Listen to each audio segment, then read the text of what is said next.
bepervalık adetini özgertiş.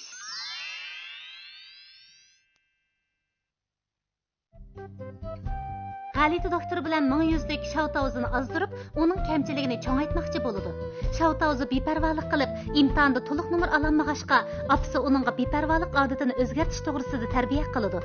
Şavtavuzu parvo qilmaydi. Qalb muaykili bepervalık virusi tarqitadi. Ota-onasimi yuqumlanib, beparvo bo'lib qoladi. Turmushi birdilla qalaymiqallashib ketgachga, şavtavuzu faqat kunanmaydi. 100'lik bilan G'aliti doktori hujum qilg'ili kelib, ularmi beparvalık adetini yuqtirib oladi. Endi yana nima ishlar yuz beradi?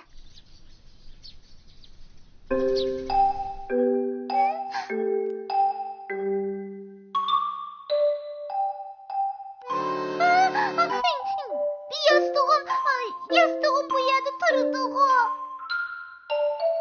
Kechirgin, beparvolik qilib, xato kelib qopdiman.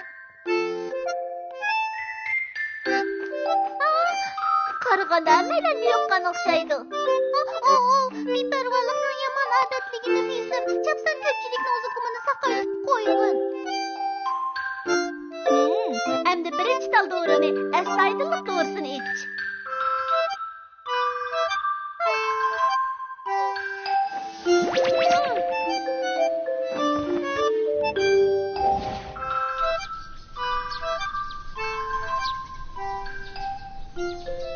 Şavta, ders vaqtida maska taqvasangiz bo'lmaydi.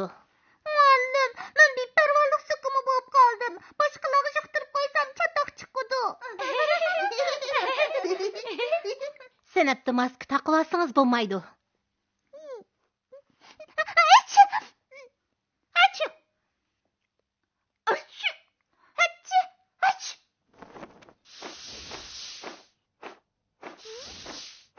Abla, muallim bilan o'quvchilarim yo'qib qoldi.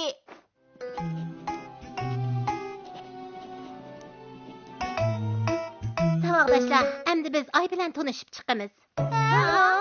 Ay, muallim, hatta u degan quyosh. Hechqisi yo'q, ay bilan quyosh o'xshashib ketadi. Shundoq, beparvolik qanchalik ishdi? Har qanday ishda astoydil bo'lishimiz kerak. Agar quyoshni beparvolik qilsa, biz har kuni saharda oyni ko'ramiz. Bas, attigina quyosh chiqishi kerakdi. Ota-onamiz endi qorong'ida ishga boradigan bo'ldi.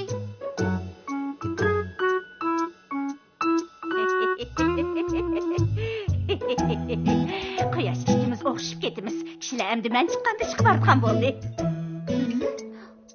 Savaqdoshlar, quyosh do'skida kashf ketgan bo'lsa-mu, uxlab qolmanglar. Endi imtihon bersizlar.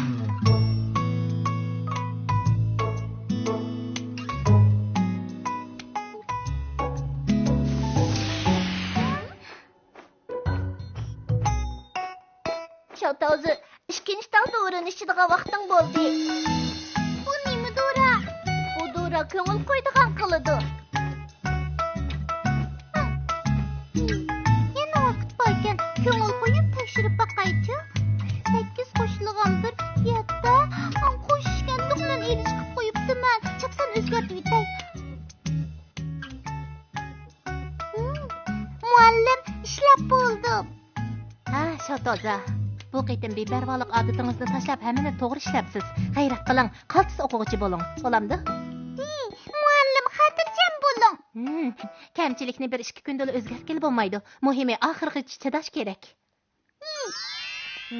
Mana, sen amroq cho'ngroq pishirding. Nima degan mezlikka chap o'xshabdi.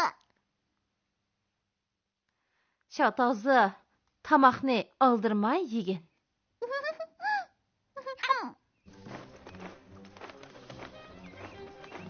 Hapchi. Şavtavuzi beparvolik odatini o'zgartdimikin tang?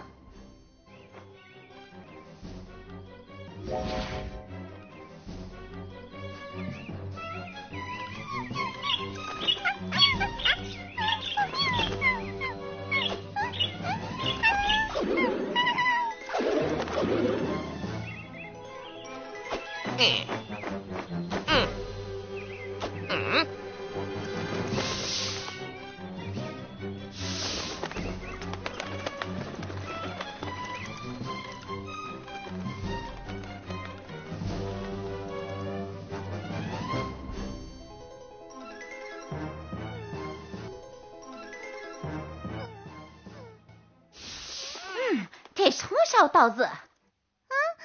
Teşlik mi rəngdar quş? Qəlb muakili ornadan turdu mu? Onun bilen oynay degan edi.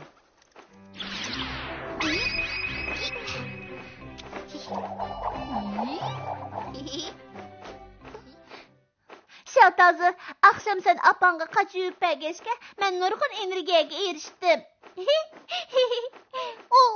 Qarısam senin xuşallıqın mening azabım bədəliga keldi diken. Əsli faqat uyğum yoxdi, apam zorlab şoğuzdi. Balalarning ata-anasıga öy işlerini qilish berişi obdan iş. Qaçı işini azaplık desəng, ondaqda ata-analar künde azap içinde ötür ikende. Bopda sizler gep dep beremegidekmen. Şatazı, köңlüň yerimde kılıdığı. Bu dünyada atanı boğucularının en amırak işi kutuldaş. Bu dünyada perzent boğucularının en öş işi atanlarının kutulduğunu anlayışken. Şatazı, demeliş günümü yüz gözünü yumsan bulmaydı.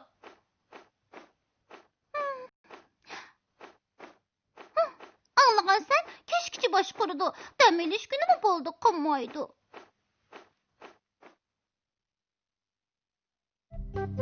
Şakıçıklar, yeni ders öğrendiğin vaktimiz bulup kaptı. Bu kayıttan beğişlaş doğrusunda sözleyimiz. Şakıçıklar, ata-anamız kiçigimizdirler bizge. Başkalarının kıymini yengla, bulup mu eni sağılarınlağa köyünanlar da terbiye kılıdı. Nurgun dostumuz ağzıdan çıkarmağını bilen köңlüdü.